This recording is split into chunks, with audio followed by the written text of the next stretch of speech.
O calvinismo é uma doutrina diabólica, é uma doutrina maligna, é uma doutrina que é um câncer no corpo de Cristo, só que ela não tocou nas duas casas de Israel, nas 7 festas, ela não mexeu com o templo de Ezequiel, com o milênio, aliás, ela nem pensa nisso. Esses homens desviados da verdade nem sequer conheceram isso e nem conhecerão, porque eles ficaram limitados na mente podre de João Calvino. Agora, esses pastores que estão se tornando bodes guias, eles conheceram. E eles contaminaram e eles estão mudando o sentido de todas as coisas. Até no livro da vida, eles tocaram o dedo imundo deles e começaram a mudar o sentido das coisas. Então, eu esperei eles espalharem isso para vários lugares, para muitas igrejas, e agora com poucos vídeos, com a ajuda de você também, compartilhando vídeos, pensando, meditando, se protegendo, nós vamos derrubar isso com poucas palavras, porque não é preciso muita profundidade para derrubar o que eles falam. O problema é que, como eles misturaram a porca doutrina do calvinismo atualizado com as coisas santas de Deus e coisas santas de último nível, coisas que o Senhor levantou agora um pequeno rebanho para restaurar as coisas do Senhor. Então fica muito difícil de falar sobre essas coisas, porque primeiro não alcança muitas pessoas. Só as pessoas que conhecem as duas casas, as 7 festas, o reino milenar, como ele é, que vão poder entender a malignidade deles e como eles se desviaram da verdade e começaram a pôr heresias no meio do povo. E tem heresias que são perversas. Eles dizem que não são calvinistas, mas eles usam palavras, frases inteiras, exemplos e textos calvinistas. Parece até que eles estudaram, anotaram as coisas, as palavras do Hernando Dias Lopes, do Augusto Nicodemos, para poder falar. Eles distorcem todos os sentidos das coisas. Eles mudaram a carta de Romanos, eles estão mudando de pouco a pouco um monte de coisa. Há 2 anos eu falei para vocês que isso ia ficar ruim. Há 1 ano eu disse que isso ia ficar pior. E tá aí o resultado. Para vocês que conhecem o que eu estou falando, o negócio tá feio, tá podre. Então é uma seita, essa seita tem 4 pastores principais e o nome deles, eles vão estar no meu comentário fixo, não somente desse vídeo aqui simplesinho que eu estou fazendo para vocês, mas nas séries que eu vou gravar usando as parábolas do Senhor. E nessas séries vocês vão aprender coisas que eu não falei no canal até hoje, porque eu também não sabia. Eu tive que vasculhar a palavra de Deus, lá de Deuteronômio, pegando firme, sem deixar passar um verso diante dos meus olhos. Lendo e ouvindo até chegar nos 4 evangelhos, e foi suficiente para eu entender que o que eles pregam agora é um outro evangelho. Então é anátema, ou seja, pode ter garantia que é maldito.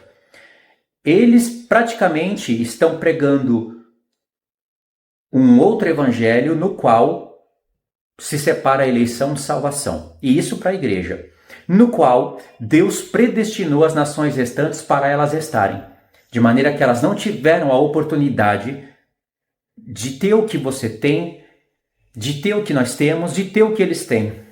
Então, Deus predestinou elas para elas restarem, porque é isso que estava destinado para elas, mas para eles, a quem Deus tão somente amou, com muito amor, chamou para ser rei. E mais, eles ainda pregam que as 2 testemunhas, que vocês sabem agora a interpretação correta das coisas, espero que vocês saibam disso, é uma pequena porção da casa de Israel e da casa de Judá que vão receber azeite de ouro, uma palavra de alto nível, incrível, até mais que os apóstolos de Cristo, porque são essas 2 testemunhas finais que farão as obras que Cristo fez e maiores ainda.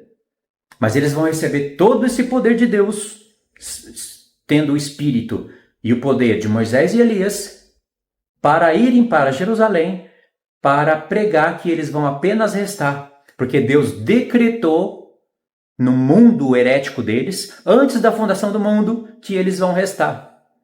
É muita soberba, irmãos. Bem que Paulo falou para os coríntios, é necessário que haja heresia no meio de vós, para que os fiéis se manifestem e se tornem conhecidos entre os demais. Esse texto que eu acabei de citar para vocês é um texto muito profundo e que nós vamos trabalhar nele, junto com outros, Gálatas, Romanos. Toda a conexão já está feita na minha mente, para vocês entenderem o porquê que é necessário essas heresias se manifestarem e como que ela acaba dividindo o justo do injusto, o santo do profano. Não que Deus deseja a heresia, Deus não deseja. Na verdade, Deus deseja eliminar a heresia, mas Deus usa as heresias, Ele permite que isso aconteça no meio do povo, para que haja separação entre dia e noite, entre luz e trevas, entre os filhos da luz e os filhos de João Calvino, entre os filhos da luz e os filhos da heresia. É um fato, mas eu vou trabalhar melhor com vocês isso quando eu gravar o vídeo ali direitinho, com a câmera parada, onde eu vou voltar no canal a aparecer nos vídeos. Tá bom? E isso que eu falei aqui para vocês é só um pequeno resumo das grandes heresias que esses filhos de João Calvino estão pregando. Eu falo isso na presença de Deus, na presença dos irmãos e na presença do Espírito do Senhor. Eles vão pagar caro em tudo o que eles fizeram, estão fazendo e vão continuar a fazer contra a verdade de Deus. Porque o que eles pregam é bonito aos olhos e aos ouvidos de quem não medita, de quem está ouvindo e está se achando um eleito, um mais amado do que outros. E é engraçado que o muro de defesa deles não são textos bíblicos fidedignos. O muro que eles levantam para se defender são as almas dos bebês abortados. As almas das pessoas que não ouviram a palavra de Deus porque Deus nem quis compromisso com elas. Sim, quando o negócio aperta para eles, eles convocam Judas Iscariote, o mesmo exemplo dos calvinistas. Começam a chamar Egito, Judas, Faraó, Jonas, os bebês abortados, porque eles dizem, se Deus não controla tudo, por que os bebês são abortados? Como que pode uma pessoa eleita, conhecida por Deus antes da fundação do mundo, aliás, a presciência é algo que eles pisam com tanta raiva, assim como os calvinistas fazem. E os argumentos são os mesmos de Hernandes Dias Lopes, Marcos Granconato, Paulo Júnior, ou seja, a presciência de Deus não é mais presciência, é uma presciência num amor misterioso que é mistério e ninguém consegue entender. Ou seja, nada diferente do calvinismo até aqui, né? Só que eles pregam que salvação se perde. Aí eles levantam essa bandeira como se fosse uma coisa extraordinária, né? Não tem nada demais hoje nós falarmos que salvação se perde. Isso é comum, isso é normal, é natural. Mas eles dizem que eleição não se perde. Você pode perder a salvação, mas não perde a eleição. E mais, Deus faz o que Ele quer, elege quem Ele quer, e aí eles pegam Tiro, Sidom, os ninivitas, Sodoma e Gomorra, bota tudo no saco de João Calvino, mistura tudo, e são os mesmos argumentos dos amilenistas, dos pós-milenistas, que vêm dos calvinistas. Só que esses são pré-milenistas. Ou seja, é um terrorismo com a palavra de Deus. Então, o irmão Felipe, que vocês vão ver logo a seguir, ele está refutando um vídeo do pastor Igor Guerreiro, aspas, porque não é pastor, é bode. Pastor solteiro, o que a Bíblia proíbe explicitamente. E olha o que esse homem consegue fazer no vídeo. É muita infidelidade, irmãos. Eu iria gastar 10 minutos aqui só para mostrar as infidelidades desse bode. Tá aí, ó.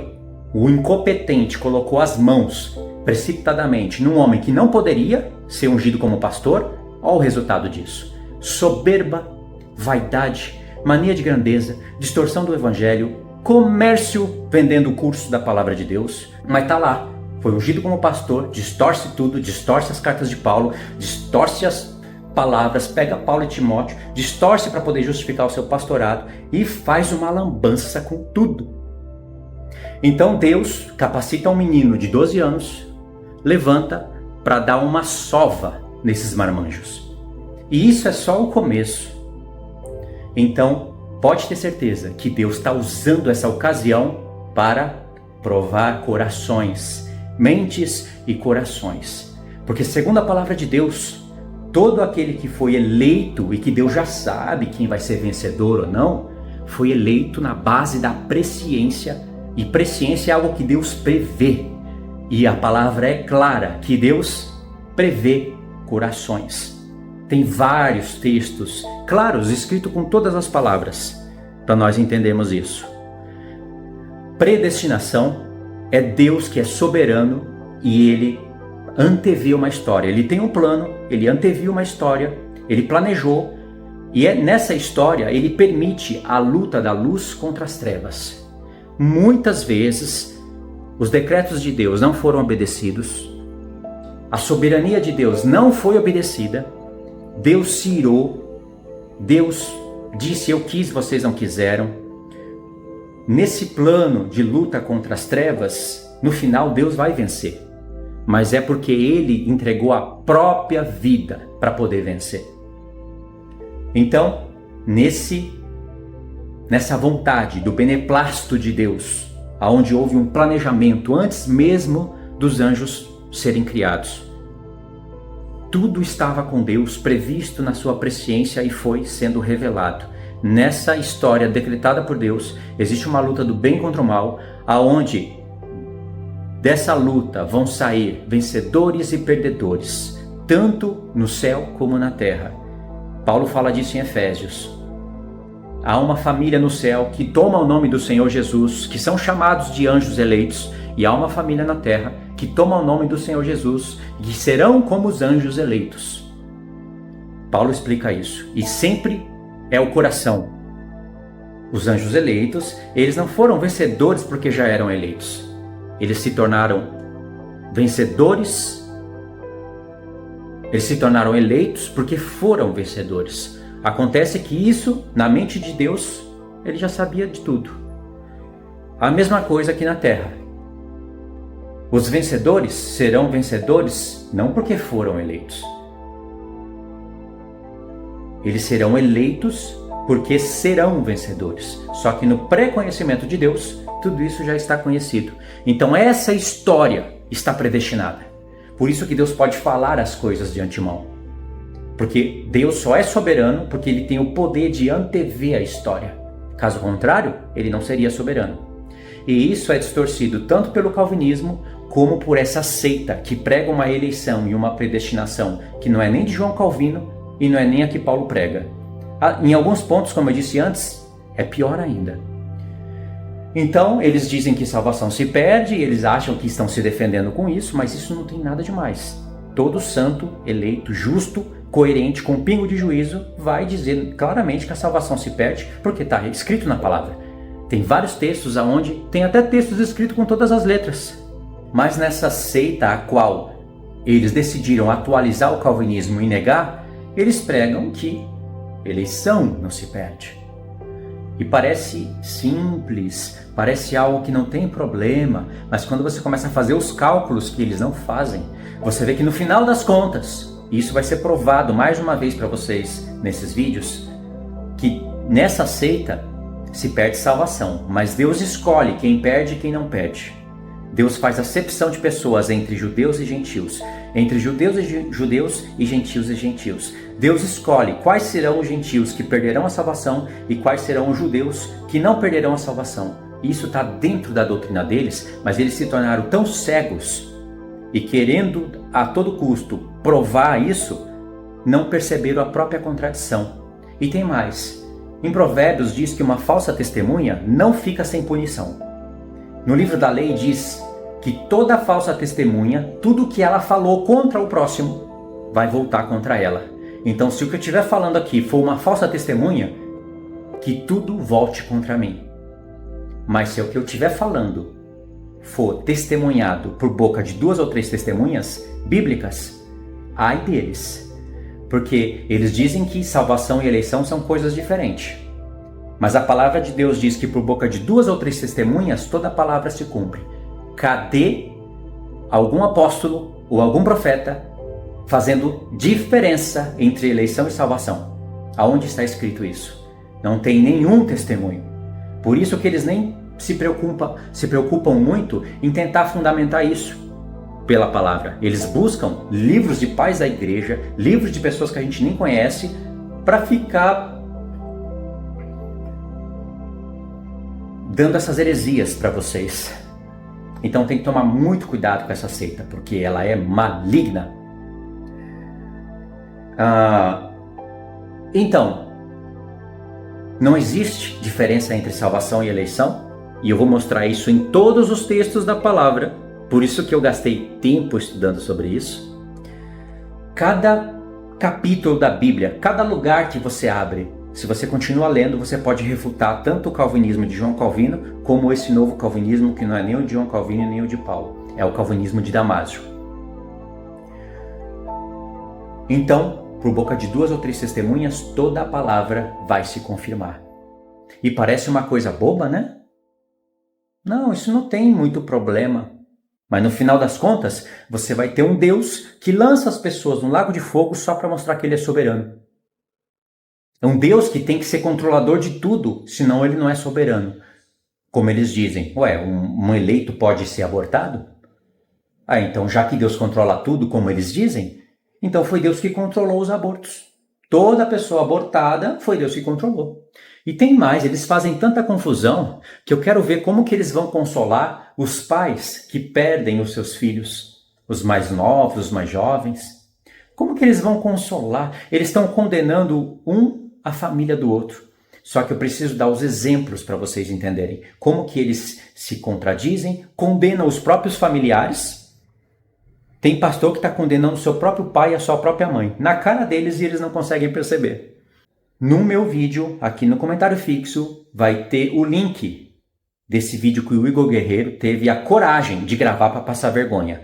Porque pode ter certeza, os vídeos que eu vou fazer não vai ser só para refutar. Tanto é que eu vou liberar essa parte logo no primeiro capítulo, na primeira mensagem, dar uma mensagem muito mais resumida do que essa que eu estou falando para vocês. E depois disso vai ser só estudo de parábolas e coisas que nós vamos entender com mais profundidade o reino milenar. Aí eu vou fazer a minha parte, vocês vão fazer a sua. Porque vocês precisam então ler a palavra, ouvir, eu vou dar as dicas, eu vou falar para vocês tudo que eu fiz esses tempos para vocês fazerem semelhante, para vocês entenderem tudo que eu estou falando, tá bom?